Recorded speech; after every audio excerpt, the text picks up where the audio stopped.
जो लोग अधिक कमीशन के लालच में आकर फंस चुके हैं उन लोगों के लिए एक बड़ी समस्या अभी भी बनी हुई है कि उनके वॉलेट फ्रीज कर दिए गए हैं। वो अपने वॉलेट से पैसे को कहीं पर भी मूव नहीं कर सकते। आप किसी भी कंपनी के एक APS संचालक हो सकते हैं। आपको सिर्फ ये पता लगाना है कि आप जिस कंपनी के साथ काम कर रहे हैं क्या वो कंपनी धोखेबाज तो नहीं है। कहीं ऐसा तो नहीं है कि काम करते करते आपके वॉलेट में जैसे ही कुछ अमाउंट इकट्ठा होता है उसके बाद आपको पता लगता है कि आप उस अमाउंट को ना तो मूव टू बैंक कर पा रहे हैं ना तो किसी भी ग्राहक को मनी ट्रांसफर कर पा रहे हैं। दोस्तों, मेरा नाम है बिलाल खान और आप देख रहे हैं स्मार्ट शॉप। दोस्तों, आज की इस वीडियो में हम सबसे बड़ी प्रॉब्लम के बारे में बात करने वाले हैं, जो कि यह है कि आप लोग हमें कमेंट करते हैं कि आप इस कंपनी का आईडी चला रहे हैं और आप बहुत अच्छे से आईडी चला रहे थे, लेकिन अब कुछ टाइम से आपका वॉलेट को फ्रीज कर दिया गया है। ना तो आप आईडी को लॉगिन कर पा रहे हैं और लॉगिन हो भी जाती है तो सिर्फ आपको ये बैलेंस आपको दिखाई दे रहा है कि आपके पोर्टल पर इतना बैलेंस पड़ा है। उस बैलेंस को आपका मूव टू बैंक भी नहीं हो रहा है, मनी ट्रांसफर भी नहीं हो रहा है, रिचार्ज भी नहीं कर पा रहे हैं, कोई भी एक्टिविटी नहीं हो पा रही है, सिर्फ विड्रॉल चालू है। अगर विड्रॉल कर भी लेते हैं तो वो फिर से आपके पोर्टल में बैलेंस आ जाएगा। उस बैलेंस को भी आप कहीं पर भी मूव नहीं कर सकते। तो ये एक सबसे बड़ी समस्या आज की डेट में बनी हुई है कुछ APS संचालकों के पास। अगर आपको भी ऐसी कोई समस्या है तो आप हमारी इस वीडियो में कमेंट करके हमें ज़रूर बताइएगा। हम आपकी पूरी हेल्प करने की कोशिश करेंगे। तो यहाँ पर उन कंपनी के लिए सवाल सबसे पहले ये उठता है कि अगर किसी भी APS संचालक के साथ में कोई भी कंपनी फ्रॉड करना चाहती है, फ्रॉड करती है तो ईजिली कर लेती है, बट APS संचालक सिर्फ अपने पोर्टल को देखने के अलावा कुछ और नहीं कर सकता। ना तो उन कंपनी के यहाँ पर पहुँच सकता है क्योंकि उनकी वेबसाइट भी क्लोज हो चुकी होती है, पोर्टल भी लॉगिन नहीं हो पा रहा होता है, तो ना तो आपको एड्रेस पता है, ना उनका कोई कॉन्टैक्ट नंबर आपके पास अवेलेबल रहता है जो कॉन्टैक्ट हो पाए, जो लग पाए। अगर कोई हेल्पलाइन नंबर भी आपके पास होता है तो वो काम नहीं कर रहा होता है। आप बार बार ट्राई करते हैं बट आपकी कोई भी बात नहीं हो पाती है।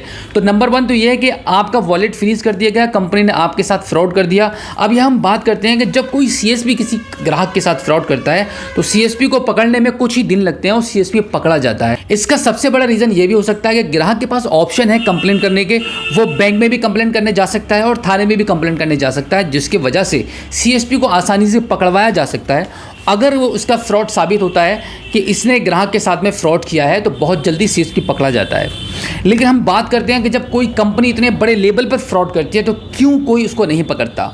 गवर्नमेंट को, NPCI को, बैंकों को, कंपनी को, किसी भी ऐसी गवर्नमेंट ऐसी संस्था को ऐसा कोई रूल्स लाना चाहिए कि मार्केट के अंदर जितने भी CSP हैं, जितने भी APS संचालक हैं, वो मान लेते हैं कि कमीशन के लालच में किसी भी कंपनी से जुड़े हैं।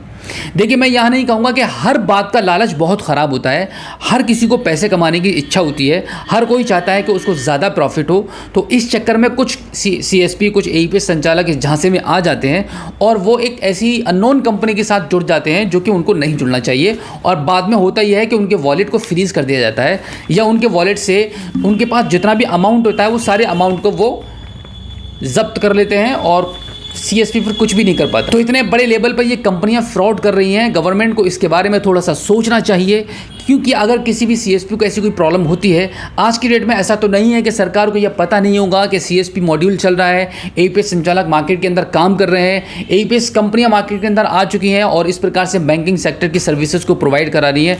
तो यहाँ पर कोई ना कोई ऐसा समाधान निकलना चाहिए, ऐसी कोई ना कोई संस्था होनी चाहिए जहाँ पर जाकर CSP अपनी कंप्लेंट को रजिस्टर कर पाए और अपनी बात को कह पाए कि मैं इस कंपनी के साथ काम कर रहा था और यहाँ पर मेरा इतना बैलेंस इस कंपनी ने रोक रखा है, जो कि ना तो मूव टू बैंक ही हो पा रहा है और ना ही मनी ट्रांसफर हो पा रहा है। ओवरऑल इतना बड़ा नुकसान। फॉर द एग्जांपल हम मान लेते हैं कि अगर एक कंपनी कम से कम 100 CSP के साथ कोई घोटाला करती है और उन 100 CSP के पास में 1-1 लाख रुपए का वॉलेट का अमाउंट वो अगर जब्त कर लेती है तो कितना अमाउंट आपका बनता है, आप कैलकुलेशन लगा सकते हैं। तो इतने बड़े पैमाने पर फ्रॉड कर रही हैं APS कंपनियां। हमारी वीडियो में हम कमेंट को पढ़ते हैं जहां पर हमें नई नई कंपनीज के नाम सुनने को मिल रहे हैं। इससे पहले हमने उन कंपनीज के बिल्कुल भी नाम नहीं सुने थे। हमें सिर्फ चंद कंपनियों के नाम याद हैं और उन्हीं कंपनी के साथ हम वर्क करते हैं। मैं आपको बता दूं कि मैं पिछली वीडियो में आपको कितनी बार बताया कि आपको कुछ ही चुनिंदा कंपनी के साथ काम करना चाहिए। अगर आपका शौक है मल्टीपल आईडी रखने का तो रखिए, इसमें कोई आपको मना नहीं कर सकता, इसमें कोई पाबंदी नहीं है, बट इसके थोड़े बहुत नुकसान है वो आप हमारी वीडियो में देख सकते हैं। आपको अगर मल्टीपल आईडी रखने का शौक है तो सिर्फ आप जानी मानी कंपनी का आईडी रखिएगा। अगर यहाँ पर आपको थोड़ा सा कोई नुकसान हुआ है या आपको लगता है कि आप जिस कंपनी के साथ काम कर रहे हैं वो इतनी फेमस कंपनी नहीं है, इतनी वेल नोन कंपनी नहीं है, तो आपको आज ही से उस कंपनी के थ्रू काम को बंद कर देना होगा और आपको एक जानी मानी और अच्छी और फेमस कंपनी के साथ काम करना होगा, जैसे कि स्पाइस मनी, रॉयनेट, फिनो, इस प्रकार की बहुत सारी कंपनियां हैं जो मार्केट में जेन्युइन तरीके से काम कर रही हैं। आप उन सभी कंपनी के साथ काम कर सकते हैं। और बाकी का जितनी भी कंपनियां हैं, मैंने अजीब अजीब नाम सुन रखे हैं, मैं आपको नाम गिना नहीं सकता। मैं बहुत जल्दी एक तैयारी कर रहा हूं, एक लिस्ट बना रहा हूं ऐसी फ्रॉड कंपनियों के बारे में, जिनकी जानकारी मैं आपको अपनी वीडियो के माध्यम से पहुंचाऊंगा और आपको सतर्क करूंगा कि आपको इन कंपनी के साथ में बिल्कुल भी वर्क नहीं करना है।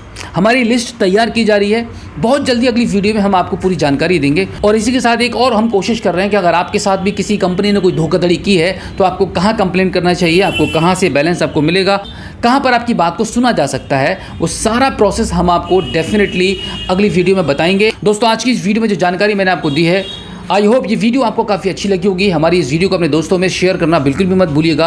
अगर पहली बार हमारे स्मार्ट शॉप यूट्यूब चैनल पर आए हैं और अभी तक आपने हमें सब्सक्राइब नहीं किया है तो प्लीज़ एक बार सब्सक्राइब ज़रूर कीजिए और बेल आइकन को भी प्रेस कीजिएगा। तो चलिए दोस्तों, मिलते हैं आपसे किसी और एक अगली वीडियो में एक नई जानकारी के साथ, एक नई अपडेट के साथ और एक नए जोश के साथ। तब तक के लिए जय हिंद।